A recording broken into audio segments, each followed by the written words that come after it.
వీళ్ళతో మనకుండే రిలేషన్షిప్ షూర్గా మన మీద కొద్దో గొప్ప ఎఫెక్ట్ చూపిస్తుంది.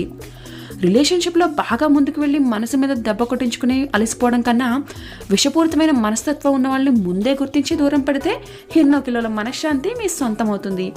మరి ఇలాంటి టాక్సిక్ పీపుల్ని ముందే పసిగట్టాలంటే వాళ్ళ లక్షణాలు ఏంటో మీకు ఐడియా ఉండాలి కదా. సో అదే మన ఇవాళ టాపిక్. So let's begin.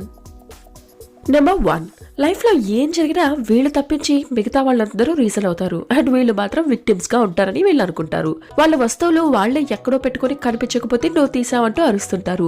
కళ్ళు నెత్తి మీద పెట్టుకుని కాలుకు దెబ్బలు తగిలించుకున్నా వాళ్ళ పార్ట్నర్ కుర్చీ అడ్డు పెట్టిందని అంటారు. వర్క్ లేట్ అయితే వైఫ్ అలారం సెట్ చేయలేదని, డెడ్ లైన్స్ మిస్ అయితే బాస్ రిమైండర్స్ పెట్టలేదని, అపాయింట్మెంట్ బుక్ చేయకపోతే ఎవరో నెంబర్ ఇవ్వలేదని. ఇలా మనం చూస్తుంటాం. ప్రమోషన్స్ రాలేదని కలీగ్స్ ని బాస్ ని అతిగా బ్లేమ్ చేస్తారు, కానీ ప్రమోషన్స్ రాకపోవడానికి రీజన్ ఏంటని మాత్రం అస్సలు ఆలోచించరు. ఇక వాళ్ళ మూడ్ బాగోక